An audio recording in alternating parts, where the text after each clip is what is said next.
क्या एक मरा हुआ आदमी पूरी दुनिया में हंगामा खड़ा कर सकता है? आप कहेंगे यह असंभव है।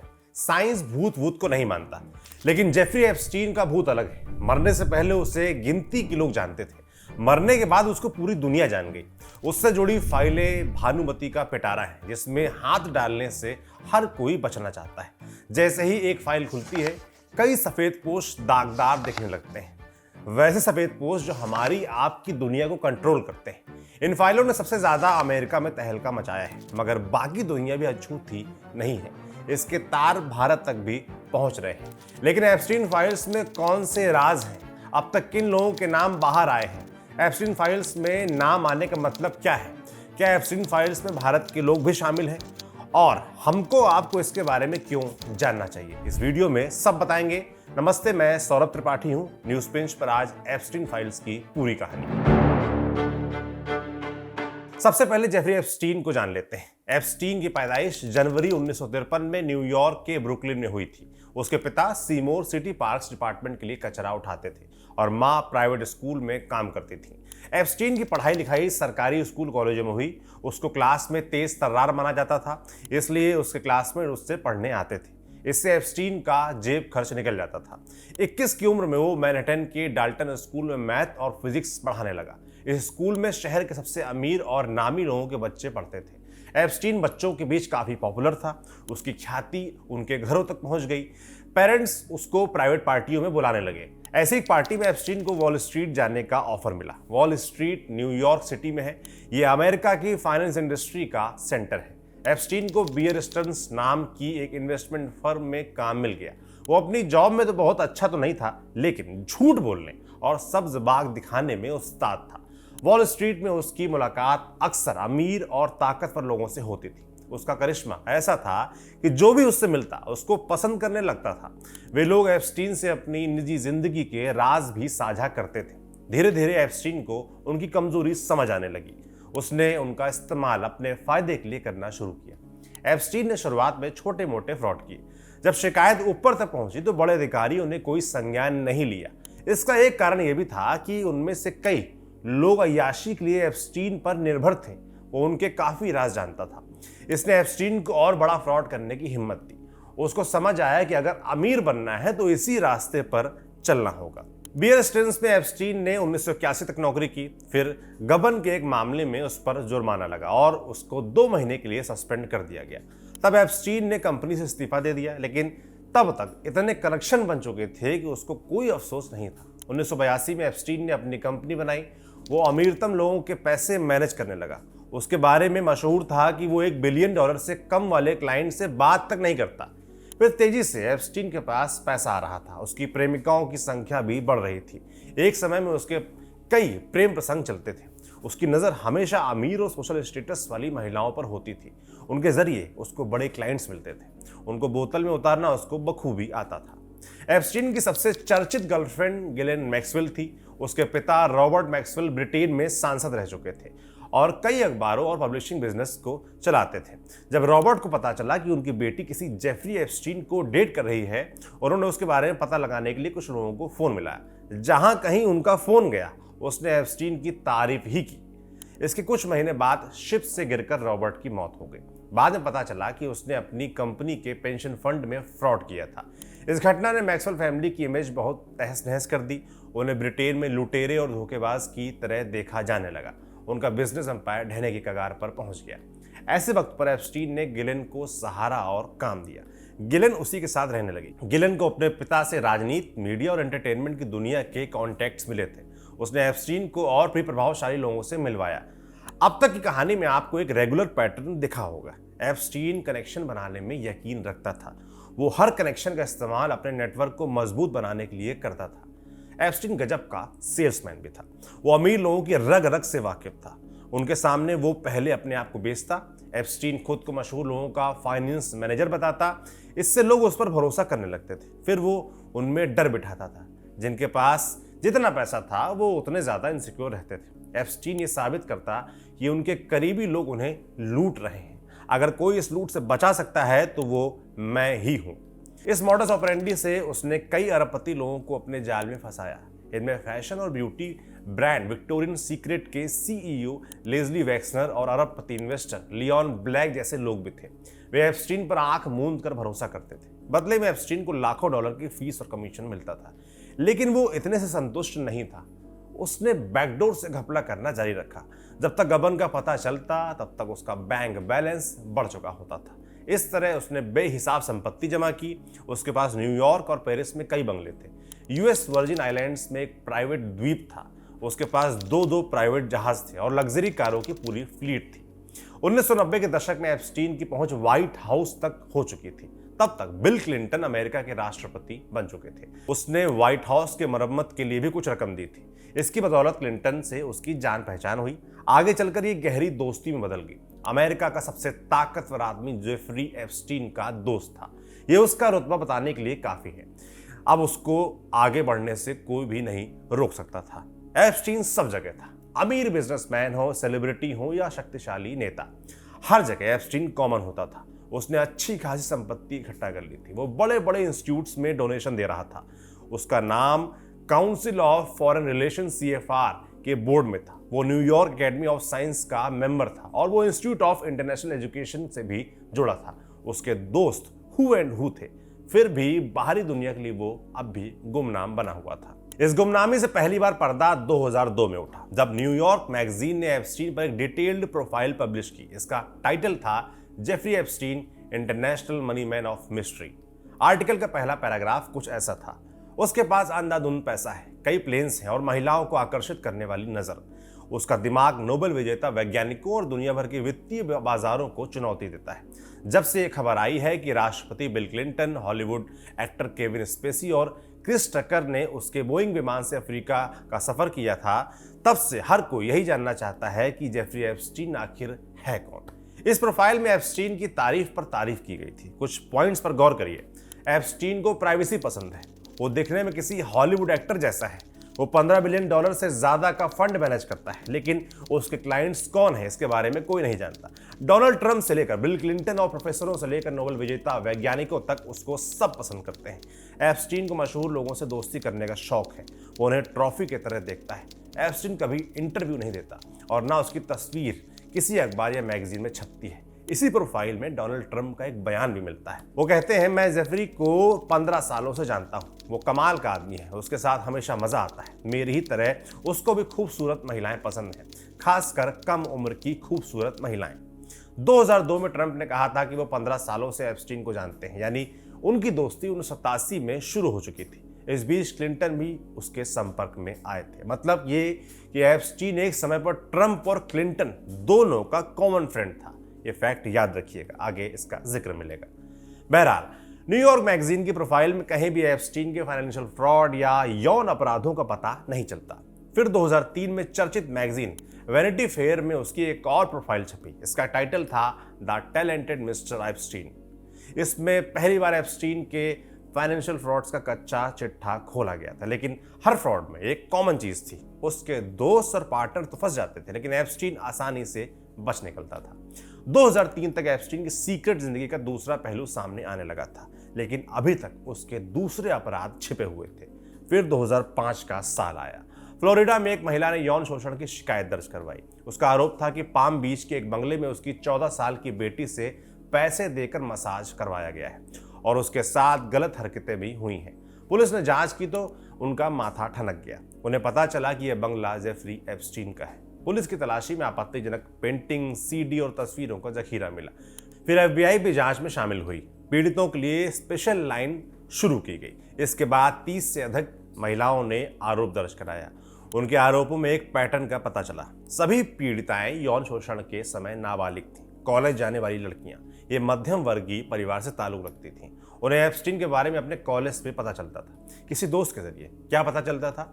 पाम बीच पर एक बंगला है, वहां एक अधेड़ उम्र का आदमी रहता है। वो मसाज के लिए $200 देता है। मसाज वाले कमरे में जेफरी सिर्फ तौलिया लपेट कर लेटा होता था। जब मसाज खत्म हो जाता तब वो गलत तरीके से इधर उधर छूने लगता था। लड़कियों के पास वहां से निकलने का कोई ऑप्शन नहीं होता था। उन्हें चुपचाप सब सहना पड़ता था। जब लड़कियां वापस लौटने लगती तब वो उन्हें पैसे देता था, साथ में ऑफर भी, एक और लड़की को लेकर आओ तो कमीशन मिलेगा। कच्ची उम्र, पैसों का लालच और एप्स्टीन का रसूख। लड़कियों के लिए इससे पार पाना नामुमकिन था। एप्स्टीन ने इसका पूरा फायदा उठाया। वो उन्हें अपने अमीर दोस्तों के पास भेजने लगा और उनके साथ यौन संबंध बनाने के लिए मजबूर करने लगा। पुलिस और एफबीआई की जांच के बाद केस शुरू हुआ। एप्स्टीन ने अपनी तरफ से बड़े वकीलों को उतारा। सरकारी वकील उनके साथ मिल गए। उन्होंने पीड़िताओं को बताए बिना डील कर ली। बदले में एप्स्टीन से फेडरल चार्जेस हटा लिए गए। स्टेट लॉ के तहत उसने 2 आरोपों में दोष स्वीकार कर लिया। उसको 18 महीनों की सजा हुई और सरकारी रिकॉर्ड में उसको सेक्स ऑफेंडर घोषित किया गया। लेकिन महज 13 महीने बाद एप्स्टीन पूरी तरह आजाद हो चुका था। इतना सब होने के बाद भी एप्स्टीन पर कोई फर्क नहीं पड़ा था। एलीट पार्टी में उसका आना जाना लगा रहा। ऐसा लग रहा था कि एप्स्टीन को कभी उसके किए की सजा नहीं मिल पाएगी। लेकिन अभी कहानी बाकी थी। 2017 में सोशल मीडिया पर मी टू कैंपेन जोर पकड़ रहा था। दुनिया भर में महिलाएं अपने साथ हुई यौन शोषण की कहानियां साझा कर रही थी। वे ताकतवर लोगों का नाम लेकर आरोप लगा रही थी। इन कहानियों को आम जनता का समर्थन भी मिल रहा था। इसी दौर में मियामी हेराल्ड नाम के एक अखबार ने एप्स्टीन केस की पड़ताल शुरू की। उसकी रिपोर्ट नवंबर 2018 में पब्लिश हुई। इसने अमेरिका की राजनीति में भूचाल ला दिया। इसमें दावा किया गया था कि डोनाल्ड ट्रंप सरकार में मंत्री अलेक्जेंडर अकोस्टा ने 2008 में एप्स्टीन को बचाने के लिए एक अवैध डील कराई थी। अकोस्टा तब फ्लोरिडा के सबसे बड़े सरकारी वकील हुआ करते थे। उन्हें पीड़ित महिलाओं का पक्ष रखना था, लेकिन वो एप्स्टीन के आगे बिछ गए थे। उनकी डील के बाद ही एफबीआई ने एप्स्टीन केस की जांच बंद कर दी थी। जब ट्रंप राष्ट्रपति बने, उन्होंने अकोस्टा को लेबर मिनिस्टर बना दिया। एप्स्टीन की गिरफ्तारी के बाद अकोस्टा को इस्तीफा देना पड़ा था। मियामी हेराल्ड की रिपोर्ट में दर्ज था कि एप्स्टीन ने 2001 से 2006 के बीच कम से कम 80 नाबालिग लड़कियों का यौन शोषण किया। 2018 में पहली बार जेफरी एप्स्टीन के यौन अपराधों पर मेन स्ट्रीम में चर्चा शुरू हुई। तब उसकी 27 महिलाएं खुलकर आगे आईं। इससे सरकार पर कार्रवाई का दबाव बढ़ने लगा। आखिरकार 6 जुलाई 2019 को एप्स्टीन को गिरफ्तार कर लिया गया। उसके खिलाफ नाबालिग लड़कियों की यौन शोषण और तस्करी का चार्ज लगा था। उसने सभी आरोपों से इनकार कर दिया। एप्स्टीन के केस का ट्रायल 2020 में शुरू होने वाला था, लेकिन 10 अगस्त 2019 को जेल में ही उसकी मौत हो गई। अफसरों ने कहा कि उसने खुद अपनी जान ली है। इसके बाद कॉन्स्पिरेसी थ्योरीज चलने लगी। जिस सेल में एप्स्टीन को रखा गया था उसकी 24 घंटे निगरानी होती थी, लेकिन मौत वाले दिन सारे कैमरे खराब थे और गार्ड सो रहे थे। एक थ्योरी यह भी थी कि एप्स्टीन का खेल खत्म हो चुका था। उसके पास कई नामी गिरामी लोगों से जुड़े सबूत थे। वो कईयों की पद प्रतिष्ठा धूमिल कर सकता था, इसलिए उसे जेल में ही मरवा दिया गया। हालांकि एप्स्टीन की पुरानी गर्लफ्रेंड गिलेन मैक्सवेल को 20 बरस की सजा मिली। उस पर आरोप था कि वो यौन अपराधों में एप्स्टीन की मदद करती थी। गिलेन अभी भी जेल में है। जब एप्स्टीन की मौत हो चुकी है, फिर भी उस पर बहस क्यों चल रही है? सवाल ये उठता है। दरअसल जेफरी एप्स्टीन से कई नामी लोगों का नाम जुड़ा था। वो कई घृणित अपराधों का मास्टरमाइंड था। क्योंकि पब्लिक फिगर्स खुद को नैतिक और आदर्श बताते नहीं थकते, इसलिए उनकी सच्चाई सबको पता चलनी चाहिए। अगर उन्होंने कोई गलत काम किया है तो उन्हें प्रॉपर सजा भी मिलनी चाहिए। इसी वजह से ये मांग चल रही थी कि एप्स्टीन केस की सभी डॉक्यूमेंट्स पब्लिक किए जाएं। इनमें फोटोज, वीडियोस, ईमेल्स, इन्वेस्टिगेशन के डॉक्यूमेंट्स और तमाम दूसरे रिकॉर्ड शामिल हैं। इनको सामूहिक तौर पर एप्स्टीन फाइल्स कहा जा रहा है। 2024 के इलेक्शन कैंपेन में डोनाल्ड ट्रंप ने वादा किया कि अगर मैं राष्ट्रपति बना तो एप्स्टीन फाइल्स को तुरंत रिलीज कर दूंगा। जनवरी 2025 में ट्रंप दूसरी बार राष्ट्रपति बन भी गए, लेकिन एप्स्टीन फाइल्स को रिलीज करने से बचते रहे। फिर जुलाई में ट्रंप और एलन मस्क का झगड़ा हो गया। तब मस्क ने आरोप लगाया था कि ट्रंप का नाम एप्स्टीन फाइल्स में, इसलिए वो इसे रिलीज नहीं कर रहे हैं। बाद में मस्क ने यह ट्वीट डिलीट कर लिया था, मगर एप्स्टीन फाइल्स पर बहस तेज हो चुकी थी। ट्रंप के सपोर्टर्स भी फाइल्स रिलीज करने की मांग कर रहे थे। आखिरकार नवंबर 2025 में अमेरिका के संसद ने एप्स्टीन फाइल्स ट्रांसपेरेंसी एक्ट पास किया। इसके तहत 1 महीने के अंदर जस्टिस डिपार्टमेंट को एप्स्टीन केस से जुड़ी सभी फाइलों को सार्वजनिक करना था। इसकी डेडलाइन 19 दिसंबर 2025 की तय हुई, मगर 19 दिसंबर को जस्टिस डिपार्टमेंट ने लगभग 4000 फाइलें ही रिलीज की। ये एक हिस्सा भर है। ज्यादातर फाइलों को बुरी तरह रिडैक्ट किया गया है। लगभग 550 पन्नों में काले स्केच की भरमार है। उनसे कोई काम की जानकारी नहीं मिलती। ये ट्रांसपेरेंसी एक्ट का उल्लंघन है। जस्टिस डिपार्टमेंट ने कहा कि विक्टिम्स की पहचान छिपाने के लिए ऐसा करना पड़ा, लेकिन जिस तरह से फाइल्स रिलीज की गई वो लोगों को भरमाने की तरकीब भर लगती है। अभी तक जो जानकारी उपलब्ध थी उसमें कुछ नाम और तस्वीरें बढ़ गई हैं, वरना कोई भी ऐसी चीज बाहर नहीं आई है जो एकदम अप्रत्याशित हो या जिससे किसी के अपराध का पता चलता हो। अब तक एप्स्टीन फाइल्स में किन लोगों के नाम आ चुके हैं अब ये जानते हैं। सबसे चर्चित नाम अमेरिका के मौजूदा राष्ट्रपति डोनाल्ड ट्रंप का है। 19 दिसंबर से पहले ट्रंप और एप्स्टीन की साथ में कई तस्वीरें बाहर आ चुकी थी। वे दोनों अक्सर पार्टियों में साथ दिख जाते थे। एक बार ट्रंप ने पर्सनल मैसेज के साथ अपनी किताब एप्स्टीन को गिफ्ट की थी। इसके अलावा ट्रंप की पहली पत्नी इवाना और बेटी इवांका का नाम एप्स्टीन की ब्लैक बुक में मिला है। ब्लैक बुक जेफरी एप्स्टीन की पर्सनल डायरी थी। उसमें उसके करीबी दोस्तों के नाम, नंबर और एड्रेस दर्ज रहते थे। एप्स्टीन ने यह भी दावा किया था कि उसने ट्रंप को मेलानिया से मिलवाया। मेलानिया इससे इनकार करती थी। हालांकि तीनों को कई मौके पर साथ देखा गया था। 19 दिसंबर को रिलीज हुई फाइल्स में एक कोर्ट डॉक्यूमेंट का भी जिक्र है। इसके मुताबिक एप्स्टीन 14 साल की एक लड़की को ट्रंप के घर लेकर गया था। उसने ट्रंप से पूछा था, ये तुम्हें पसंद है? तब ट्रंप ने हाँ में सिर हिलाया था। हालांकि इस डॉक्यूमेंट में ट्रंप के खिलाफ कोई आरोप नहीं लगा है। दूसरा बड़ा नाम अमेरिका के पूर्व राष्ट्रपति बिल क्लिंटन का है। एप्स्टीन फाइल्स में उनका नाम कई बार आया है। क्लिंटन की अलग अलग महिलाओं के साथ तस्वीरें मिली हैं। एक तस्वीर में क्लिंटन हॉट टब में लेटे हैं और उनके ऊपर एक महिला झुकी है। महिला का चेहरा छिपाया गया है। क्लिंटन की एक पेंटिंग भी एप्स्टीन फाइल्स में है। इसमें वो महिलाओं वाली ड्रेस पहने दिख रहे हैं। क्लिंटन ने 2000 के दशक में दावा किया था कि उन्होंने एप्स्टीन के साथ संबंध तोड़ लिए हैं।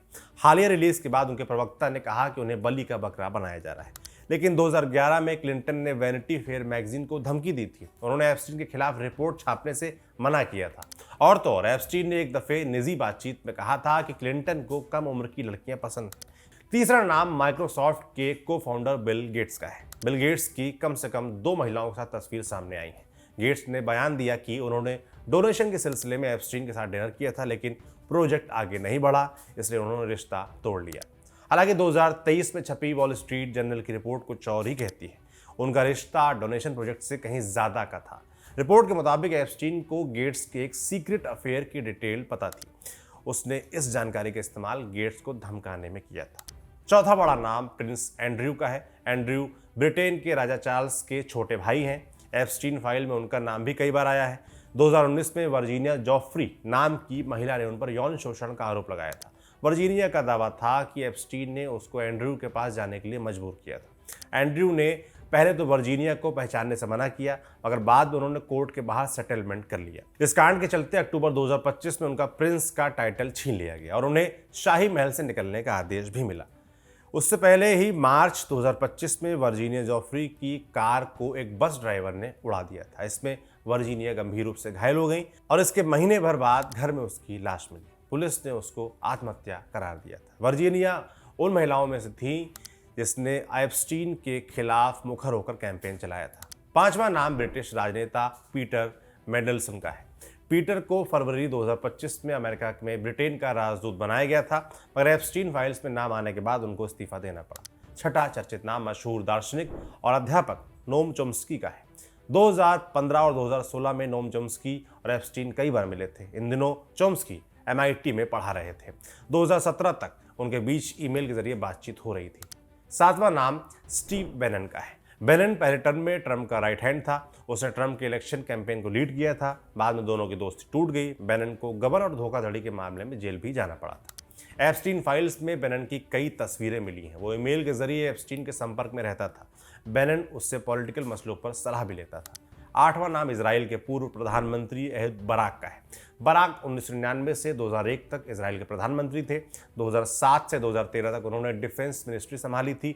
बराक के एप्स्टीन से बड़े अच्छे संबंध थे। जब भी वो न्यूयॉर्क जाते, एप्स्टीन से ज़रूर मिलते थे। उन्होंने उसके प्राइवेट प्लेन से कई बार यात्रा भी की थी। 2023 में एहद बराक ने कहा था कि उन्हें एप्स्टीन के गलत कामों के बारे में कुछ नहीं पता था। नौवां नाम पॉप स्टार माइकल जैक्सन का है। एप्स्टीन फाइल्स में जैक्सन कई बार दिखे हैं। जैक्सन के खिलाफ अलग से बच्चों के यौन शोषण का आरोप लगा था, लेकिन जैक्सन उन आरोपों से इनकार करते थे। 2009 में उनकी मौत हो चुकी है। 10वां नाम पीटर थिल का है। पीटर को पेपल बनाने के लिए जाना जाता है। वो फेसबुक पे सबसे पहले पैसा लगाने वाले लोगों में से थे और CIA के लिए काम करने वाले पेलेंटर टेक्नोलॉजी भी उन्होंने ही बनाई थी। उन्हें अमेरिका के टेक्स सेक्टर का किंग मेकर माना जाता है। पीटर थिल का नाम एप्स्टीन के ईमेल्स में आया है।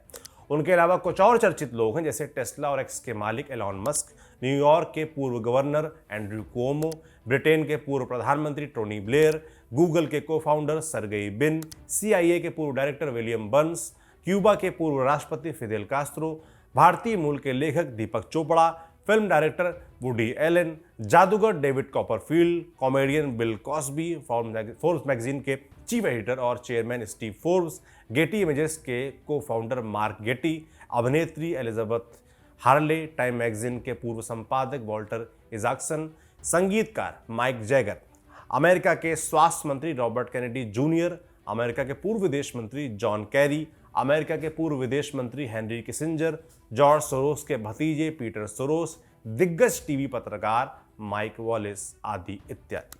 ये लिस्ट पूरी नहीं है, हमने कुछ नाम इसलिए बताए हैं ताकि आपको एप्स्टीन के हाई प्रोफाइल नेटवर्क का एक अंदाजा मिल सके। इसमें से कुछ लोगों से एप्स्टीन के सीधे संबंध थे, वो इसके घर में रुकते थे, उसके प्राइवेट प्लेन में उड़ते थे और उसकी प्राइवेट पार्टियों में मेहमान बनते थे। कुछ लोगों से इसकी ईमेल के थ्रू बातचीत होती थी, जबकि कुछ नाम उसकी ब्लैक बुक तक सीमित थे। अभी तक जो फाइल्स रिलीज हुई हैं उनमें किसी व्यक्ति पर कोई आरोप साबित नहीं होता, लेकिन कुछ फैक्ट्स पर बात जरूर होनी चाहिए। नंबर 1, जिस वक्त ये लोग जेफरी एप्स्टीन के दोस्त बने तब तक वो कई फ्रॉड कर चुका था और अपने घर में लगातार यौन अपराध कर रहा था। ऐसा कैसे हो सकता है कि इतने ताकतवर लोग एक साथ एप्स्टीन के सभी गुनाहों से अनजान हों? नंबर 2, जिन भी लोगों के नाम एप्स्टीन फाइल्स में हैं वो कहीं ना कहीं हमारी दुनिया को प्रभावित करते हैं। पॉलिसी से लेकर टेक और मीडिया तक की दुनिया उनके इशारों पर चलती है। क्या कभी एप्स्टीन ने उनके डिसीजंस को प्रभावित किया? अगर हाँ, तो ये बात पब्लिक डोमेन में आनी चाहिए। एक और चीज़, ये ऐसे लोग हैं जो बताते हैं कि एक आदर्श दुनिया कैसी होनी चाहिए। एक तरफ नोम चोम्स्की कहते हैं अमीर लोग सिर्फ एक दूसरे के प्रति जवाबदेह होते हैं, उन्हें किसी और की फिक्र नहीं होती, वो मार्केट को आधुनिक समय की तानाशाही बताते हैं। दूसरी तरफ वो उन लोगों के साथ पार्टी करते हैं जो उनकी फिलॉसफी में विलेन है।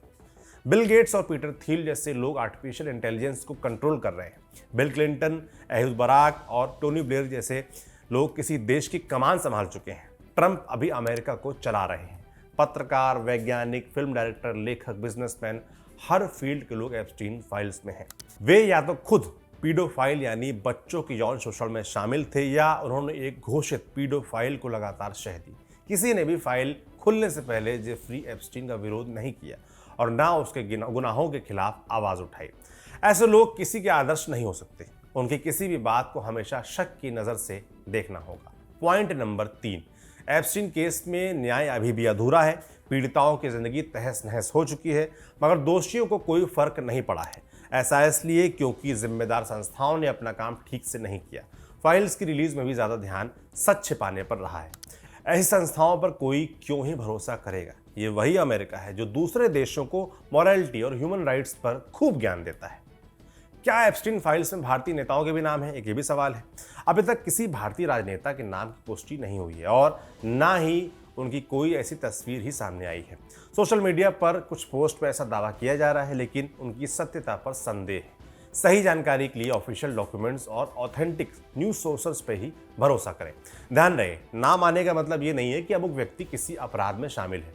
कोई नाम के संदर्भ में आया है, एप्स्टीन से उस व्यक्ति के संबंध कैसे थे और इसको लेकर क्या पुख्ता जानकारियां उपलब्ध हैं, इन सवालों की पड़ताल करने के बाद ही किसी निष्कर्ष पर पहुंचे। जिस दौर में इंफॉर्मेशन वॉरफेयर जोरों पर हो, वहां एक अधूरी या गलत जानकारी कोई जानकारी नहीं होने से ज्यादा खतरनाक हो सकती है। एप्स्टीन फाइल्स का एपिसोड अभी पूरा नहीं हुआ है, अभी भी लाखों पन्ने रिलीज होने बाकी हैं। उम्मीद यही की जानी चाहिए कि अच्छी नीयत से सच बाहर लाया जाएगा, दोषियों को सजा दिलाई जाएगी और सबके लिए न्याय सुनिश्चित किया जाएगा। फिलहाल इस वीडियो को यहीं समाप्त करते हैं। एप्स्टीन फाइल्स के बारे में आप क्या सोचते हैं, हमें कमेंट बॉक्स में लिखकर जरूर बताएं। फिर किसी वीडियो में मुलाकात होगी। तब तक के लिए मुझे यानी सौरभ त्रिपाठी को विदा दीजिए और देखते रहिए न्यूज़ बेंच।